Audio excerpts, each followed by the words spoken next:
been like a month since I last did anything on Katawa Shoujo. Oh my god. Anyway, as I slowly regain my vision, the surroundings finally take form. Why am I still doing this? Oh, that's right. Nothing else to do. Lily and Min sit together on the top of the hilltop forest, and Yamaku visible past the fence around them, as if to frame the view. Ah, Hisao! Lily and Min give a quick nod of acknowledgement and a deep nod of greeting respectively, and start walking towards the rather mishmashed trio. They can't help marveling at the speed which Emmy devours the rest of her half-eaten banana. Hey, strange to see you three together like this. It seems to have been quite the day of coincidences. Emmy and Rin decided to eat on the roof, just as Hanukkah and I decided to. All it was ours. Simmer down, you can't steal a place in your school. I plonked myself beside Lily, the four of us creating a semicircle. I think she is right. You too?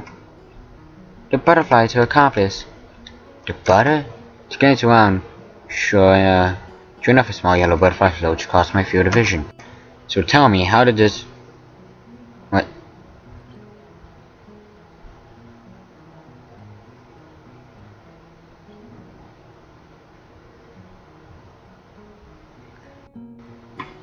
Wait a second, dudes. Spot. You scouted out our conversation.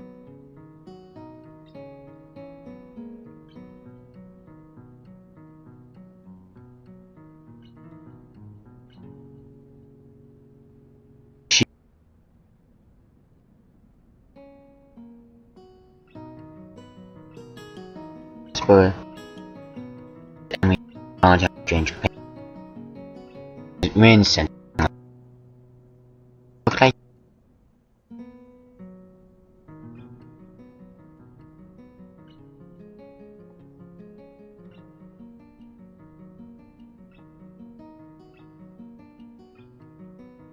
let me briefly attempt to introduce the logic to Lynn.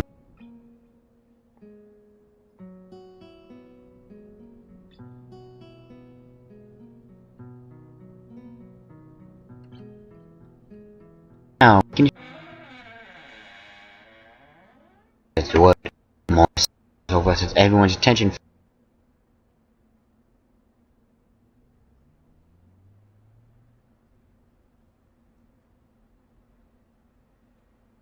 attracting. She tenses just barely when her eyes meet you in. I can't help raising an eyebrow. She walks over to us and sits next to me, doing her utmost to avoid looking up even as she brings her cafeteria bread to her mouth. So how do you and Emmy know each other anyway? Emmy's somewhat well known around the school for her athletic ability. She's a famous member of the track and field club by some margin, even beating Miki Miura at the track meet last week. Don't know how to pronounce her name. Oh, that tan girl from the front of my class, showing her height and doing it, showing her height into right. Being able to beat her is quite an accomplishment. Looking over to Emmy, it's very clear she's well aware of this fact as she beams proudly. So, Hisao, I was just going English. Ouch. No comment. Boo! She puffs her cheeks and pouts, but it didn't take long for her to bounce back. Oh, if I tell you mine, you have to tell me yours. Deal? Fine. Okay, on the count of three, both say the results. 1, 2, 3. 32. I'm being a mischievous grin.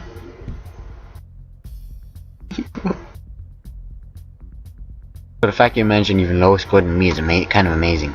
She also sounds like a small team shouting at an intruder I've seen. For any subject.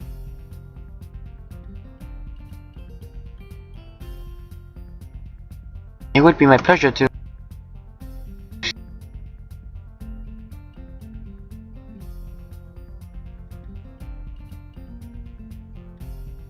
going too much pity. Clenches. My concentration force. It's only a small pain, but the ache feels like it's growing. Ah.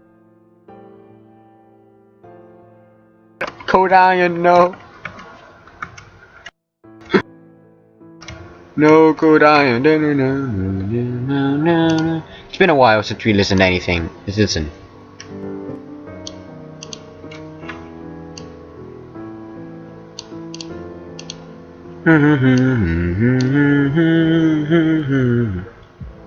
Dang it, no! We'll get through listening to it again.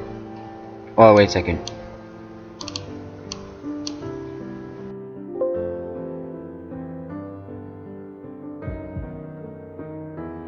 I glanced upward to try and keep at least some of my attention on my surroundings, to see Emmy suddenly freezing when she noticed the expression of pain on my face out of the corner of her eye.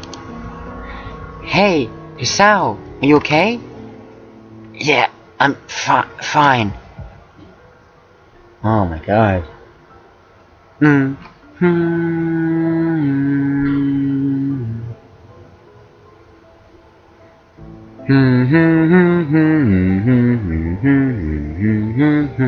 I look back down and redouble my efforts to try and stay calm, clenching my fists to try and dull the pain.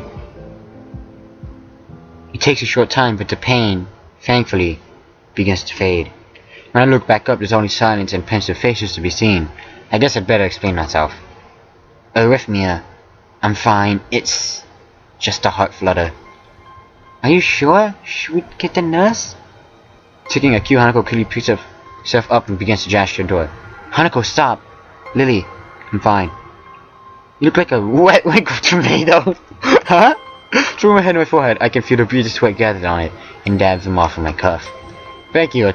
Thanks. I told you I'm fine. Just kind of fragile, I guess.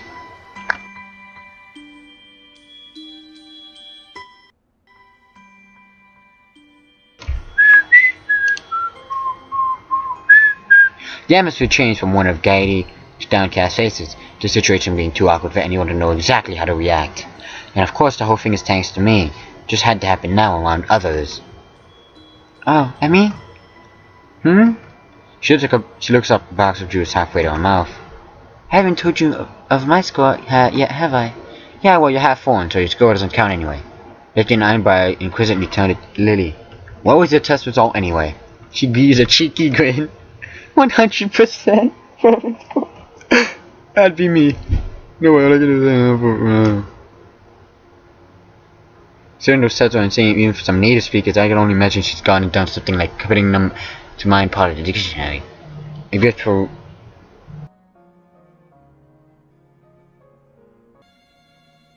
Sorry about that. I had to go do something. Katrina! That's... See, only someone quite fun could get a score that good. See?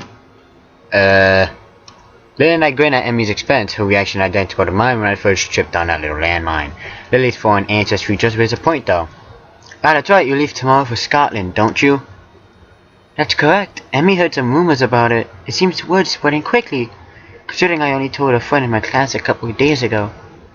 Must be nice to go halfway around the world on a holiday. Hey, could you buy me something while you're there? Don't be too shy now. Lily gives a light-hearted giggle, evidently fully expecting Emmy's bluntness. The rest of the lunch continues much the same as before, the jauntiness from before my heartfelt thankfully returning in full, or something, sharp. Grammar. Everyone flies off the appropriate farewells, only Lily and I are left. Hey Lily? She packs the last of her things into her bag and clips shut, before poking her head up slightly. Thanks for breaking the silence back there. Kind of wanted to, I didn't really know how to. So much... Oh god, it's calling me. Alright, good. It's better to like sound less more... God dang it. Morose about it. The letter from yesterday. Screwing up a test so badly in class and my heart makes things very hard indeed. She gives an indulgent smile and nods. Hope she hasn't picked up on it, but knowing her, it's unlikely that she hasn't. Emmy's strong, but only human. We do worry about you, Hisao. Hold on, why would I worry you? Smiling face collapses, becoming uncomfortably serious. Hisao, we are not ignorant of your situation. Unlike... She suddenly cuts herself short, unsure whether she should say what she intends to. I give a weak smile and rest my hand on her shoulder. Don't. It's enough that I worry about it. I don't want you all to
Looking up, her expression is calm and placid.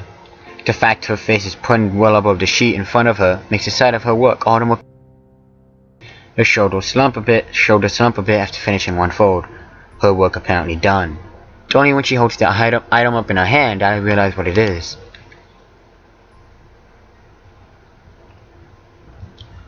A small origami crane. Light brown thanks to the packaging used, the result looks quite delicate and precise. You can do origami? I taught myself how to do it when I was younger. It improved my dexterity a lot. Huh? A little baffled, I carefully take the small bird from her pale cupped hands after a little break from the slightest breath. It seems to be folded quite well and holds its shape easily. We both grab our bags and head out the door, Lily extending her cane as she does so. I hold Lily's handiwork up to my face for further inspection while we walk down the hallway, her hand running along the silver handrails for orientation. If she taught herself origami to improve her dexterity with the use of her hands, meaning so much to her given a condition, so that's it. I smile as I realize the bird's meaning. Everyone here has to find their own ways of dealing with their conditions. You aren't alone here when you have problems. Thanks, Lily. I appreciate this. She gives a sweet smile and a nod, not using words where none need to be used, in her typical manner. What is it? I'm not gonna try and pronounce that. I like it. All I ask is that you take care of yourself, Hisao. Don't worry, I will. Promise? Promise. And with that, we part ways. To be honest, I don't know what annoys me more, the fact that I could die at any moment, or the fact that everyone knows that. I guess I'll just take each day as it comes, as the unexpected present in my hand reminds me I'm not alone here. Even though I may be like this, I am not alone. If they worry, if anyone worries, I'll smile. I'll smile enough for all the worries to go away. That was a beautiful scene. The music helped it a lot. Oh man. Here we go. The moment the bell rings out, a collective sigh of relief comes from everyone. Much of the morning's been taken up by a droning lecture on stoichiometry. Topic entirely unbefitting of the insufferable heat permeating the classroom. Knowing that attempting to teach anything more would be an exercise in futility, Mutao gets up and begins cleaning the teaching materials from his desk for the day. As meaningless banter starts filling the classroom, I notice Hanako getting up and coming to my desk. She's been a lot less withdrawn lately, something which gives me a small measure of satisfaction. Hello, Hisao. Hey, wanna go pick up Lily then? Nah. Alright. It's close to the time when she needs to get going. She's going to make the flight. About that. She says she might be held up by a bit of her classmates. I suppose that makes sense. The class usually gets off a little earlier than ours, so Lily normally would just come to our classroom. Her class must be sending her off. Well, never mind. We can wait outside her classroom for once, right? She gives a small giggle before nodding, the two of us taking our things and leaving for 3-2's classroom. When we reach our destination, I stop in idle amusement as I see aside. One of the shorter girls from the class is Lily wrapped in an enthusiastic hug, her head no higher than Lily's chin. Her other friends, of which there are several, are gathered around her as well. Lily Sippy smiles kindly and hugs her back. I guess Lily must be pretty popular. Compared to Shizune's harsh but fair dictatorship of 3-3, Lily seems to be like a mother figure of 3-2, to say nothing of her height and looks. Kenji's pointedly cool demeanor as he packs his things at his seat in the back corner of the classroom is expected. He's not far from a fan of the fuss being made about Lily leaving. Looking beside me and seeing Hanako follow my gaze, I decide to finally enter the room. Afternoon, Lily. It's just me and Hanako. Hanako withers and owes me when exposed to the din being made around Lily. Try as she might, I doubt she ever get completely over her social anxiety. Hello. Lily manages to work out a position reasonably well. Classmates detaching herself without a second word. A look of slight exasperation is written on Lily's face, though. I can't blame her. Hello, Hisao. Hanako. Do we have much time before the flight leaves? I give a quick glance at my watch, taking the trip to the airport into account. There's a good 10, maybe 15 minutes left, while still allowing for contingencies. Yeah, we still have a few minutes to kill. I wouldn't worry about missing it yet. Ah, is this Hanako? Uh-oh, I think we just inadvertently became entangled in Lillys' social web. The girl is probably part of the legally blind fraction of the class like Kenji, covered on almost window pane like spectacles. Her short, roughly cut hair gives her a look that fits her excitable expression. Hello, She takes Hanako's hand and pulls it up and down enthusiastically. I really don't get how girls can be so social to someone they only know as the friend of a friend. While Hanako exchanges nervous greetings, I look around the room for my short and overdressed next-door neighbor. Try that might. He seems to have slipped out of the classroom without anyone noticing. For a moment, I try to think of possible career paths that could reasonably benefit from a single skill, before putting my mind on more pertinent matters. Lily seems pleased, somewhat guarded, but the enthusiasm Hanako is certainly excited from those around her. She might not see it, but Hanako is much less panicked about the affair than I'd anticipated. Shuffling my way through the gaggle of classmates, I eventually managed to reach her. Don't worry, Hanako's fine. Thank you. I thought she might be overwhelmed by them. Don't worry, we'll be gentle. Both of us grimace in unison. Hanako's nervous grin stays planted on her face as another couple of girls move in to meet her. It's kind of amazing that even just a month ago she'd never been able to cope with a situation such as this. Even when I first met her, the two of us completely alone, she sprinted from the library. So, got everything you need? It's all packed. I just have to go by my room to pick it up on the way. And Hanako and I need to change. I guess you better get going then. Hanako? Hanako's head flicks up towards us in a flash. Her face rather unmistakably appreciating the chance to extricate herself from the small group gathered by around her. Coming! The long taxi ride to the airport is surprisingly pleasant, despite the three of us being rather squashed together in a small back seat. On the other hand, maybe despite isn't the right word. Lily pays the fare to the driver as we file out, Hanako's eyes flittering left and right. Frankly, there aren't too many people around, most of them being inside the main building rather than milling around outside.